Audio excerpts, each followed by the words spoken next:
welcome back to Evie's Acres. Today you'll notice I'm in a different environment than usual. I'm usually outside in the garden or out there with the chickens or the rabbits, but today I wanted to share with you some new developments we have planned for our flock. And to do that, it requires me to be indoors, and I'll show you why in just a moment. For those of you who are new here, thank you for checking out this video. Welcome to Evie's Acres. I'm Evie and I'm living in northeastern Tennessee on a 5-acre property with my teenage son. And the purpose for my channel is to share our journey as we continue to build up our homestead here on 5 acres. And hopefully give some inspiration as well as some ideas for those of you who are also interested in developing a homestead or a small farm. Particularly those of you who also, like me, work a 9-to-5 job while balancing homeschooling and homesteading. We have over 30 chickens, 4 rabbits, 2 dogs, 2 cats, and plans to add many more animals in the future. In one of my earlier videos, I talked about some of the animals that we're planning to add, and it looks like we're probably going to do so in about early spring of next year. But I'll be sure to address that again in a future video once we're closer to that time frame. I hope you'll find this video helpful, and let's get into it. When I mentioned that we want to expand our flock, of course, that means one of 2 things. Either bringing more new chicks onto the property from a local hatchery or ordering them through the mail. But another option, of course, is to hatch our own chicks from the eggs that our hens are laying. We have 1 rooster who we call Freddie. He's a blue-laced Wyandotte, and we have been collecting eggs just for the last few days from our hens in hopes that they have been fertilized and that we will be able to have new little baby chicks on the property as part of our plans as far as sustainability. We raise chickens for both meat and for laying, and right now we have a set of 10 chickens, 3 of which were originally purchased as meat birds or broilers, or some people even refer to them as freezer birds. But we decided to keep 3 of those meat birds as hens for laying, and we already had 7 others that we specifically purchased as layers. So we also have an additional set of chickens that are, I generally refer to them as like the teenage chicks, because they are kind of, they're interesting. They have a lot of attitude.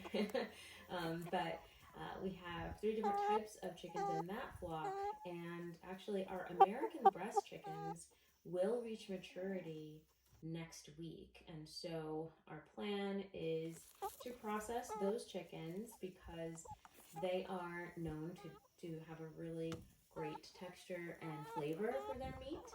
And so my goal is to process them and determine if they are a chicken breed that we would like to continue to use to expand our flock for sustainability here on the homestead. Additionally, we have black copper Maran chickens, and we have some blue-laced Wyandottes, which are the same breed that Freddie, our current adult rooster, is. So the plan with those is that for the blue-laced Wyandotte roosters, I may process one of them, but more than likely I'll try to sell them first. For the hens, I'm going to put them in with Freddie and the other girls to be our layers. And then for the black copper Marans, I plan to keep one of those roosters and all of the hens so that they can also perpetuate their breed here on our property. Both of those breeds, the blue-laced Wyandottes as well as the black copper Marans, they are considered dual-purpose heritage breeds, so they can be kept for egg laying as well as to produce meat for your family. All that said, I want to introduce you to a recent purchase that we have now, which is the Nurture Right 360 incubator with a built-in LED candler. I am going to open this up now and show you what's inside. I ordered this from Amazon, and I will include a link to where you can purchase it from Amazon if you'd like.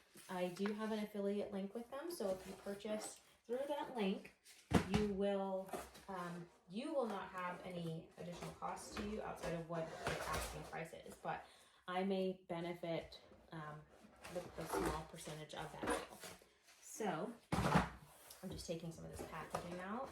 All right, we have here the directions, and it looks like this is probably the power source. I'm gonna take this box down because this is a bit large to lift up. Okay, so this is what it looks like. Let's see here.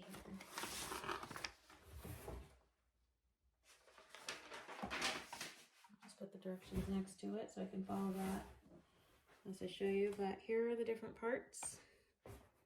Here's what it looks like from the top. And I'll try my best to show you each step as I go through it. I'm setting this up. All right. So they've placed some tape. Hold these pieces together.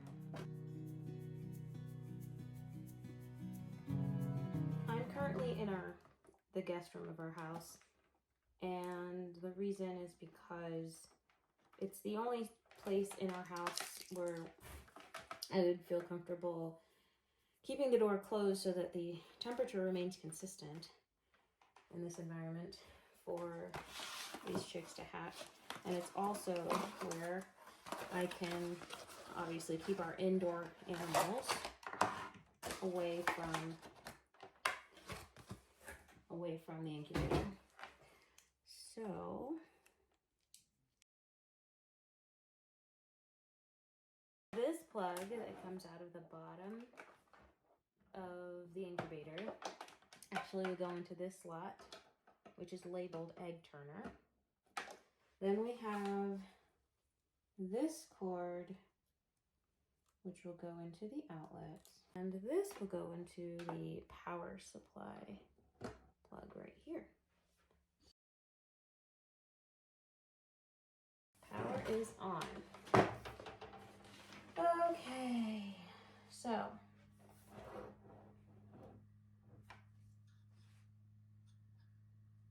I have to ensure the clear window is completely closed.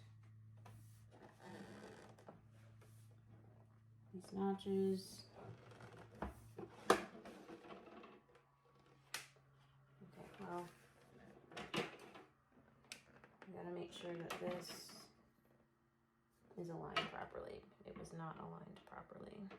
Now it is. Incubator's factory preset to 99.5 degrees Fahrenheit and a 21 hatch day setting for chicken eggs. So it's going to immediately begin counting down the 21 days, and the temperature is going to increase to 99.5 degrees Fahrenheit. This is pot A and this is pot B. The red plug in water pot B is used to prevent the warm air from leaking out, and this should not be removed until 3 days prior to the hatch day. So before setting the eggs, I have to ensure that the incubator has been running for 4 to 5 hours with warm water added to water pot A. Okay, so I did come prepared for that. I put some clean filtered water in it. The incubator has to run for 4 to 5 hours with the warm water added to water pot A. We also need to let these eggs naturally warm up to room temperature over 6 to 8 hours prior to setting them in the incubator. And our eggs, we have been putting them in the refrigerator each day that we've collected them. We started collecting them on the 24th. I removed the eggs from the refrigerator earlier this morning. It's currently noon. I am setting this up right now during my lunch break, My goal is to have this all warmed up and ready to go for us to put the eggs in the incubator by the time I am done with work this afternoon. So sometime between 4 and 5 p.m. we should be good to go to place the eggs in the incubator.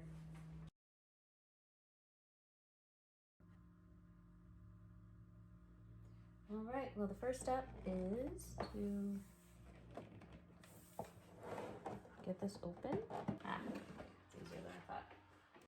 I initially planned to place the eggs in a nice colorful pattern, but eventually decided to instead place all 6 of the blue eggs in the center, since they are the smallest, and put the remaining eggs in the outer circle of the incubator. Per the instructions, I placed each egg so that the pointy end is towards the center of the incubator. So now, to run the turning test, I have to press the plus and minus buttons at the same time. Okay.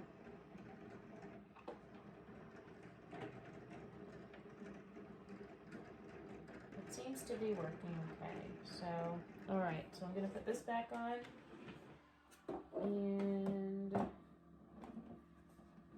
I have to get these front and back notches lined up exactly. There we go. So now I have to, I'm just gonna wait a little bit until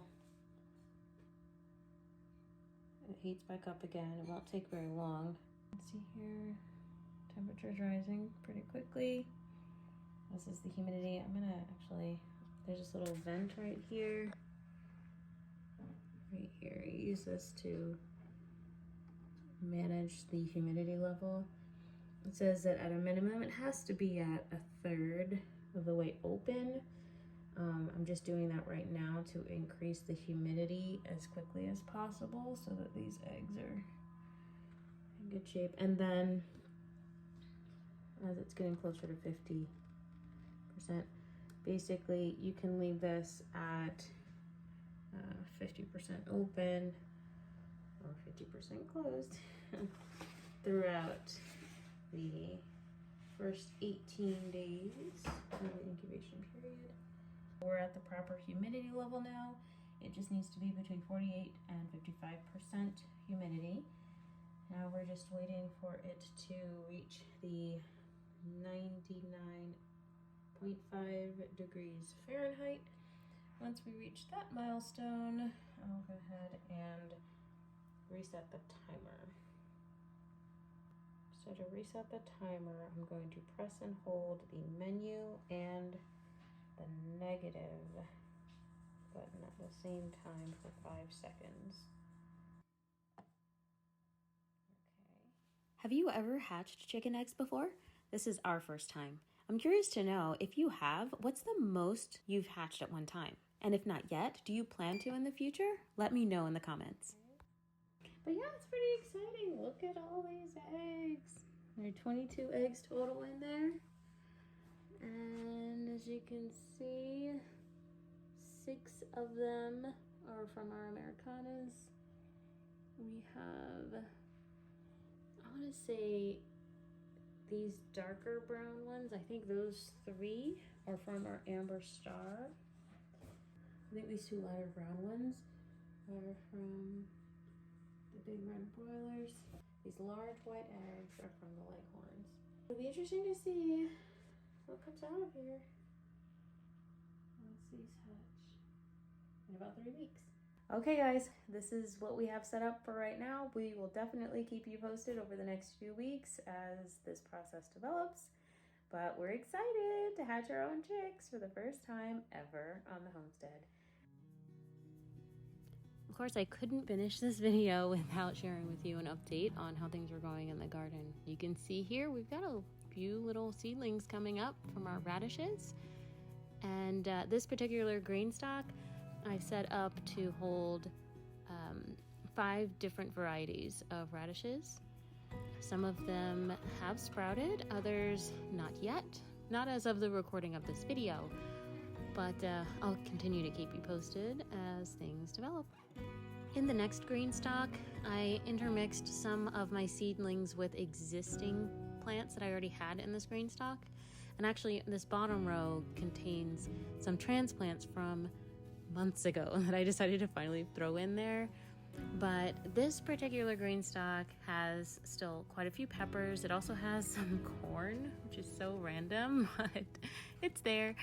And otherwise, all of the empty spaces, basically the spaces that appear empty, those actually have seeds for different lettuces. I have about 4 or so different types of lettuce in this particular green stock. This next green stock, I won't really go into detail about it. I didn't make any updates or changes to it. It still contains a lot of the same herbs and peppers that I planted earlier in the summer. So no real changes there, just showing you that some of these guys are still producing fruit. Now here are the 4 raised beds that I finally set up and filled.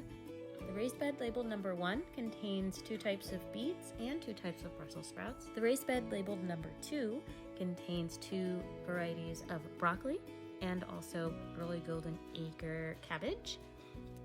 Raised bed number 3 contains collards as well as cabbage, and the 4th raised bed has collards, cabbage, and kale. Here we have some grow bags that are still producing tomatoes and peppers. To add a pop of color to the garden, I decided to add 2 new green stalks. One is a 5-tier original containing all carrots. The second is a 7-tier leaf containing a variety of flowers, herbs, and a row of onions. In the remainder of this video, I'll just continue to show you some of the plants that are still growing in the 2 raised beds that I originally placed in this garden area. You'll see there's still tomatoes and peppers and flowering plants that are still growing despite the cooler temperatures that we're having in our area at this time. Thanks again for watching, and until next time.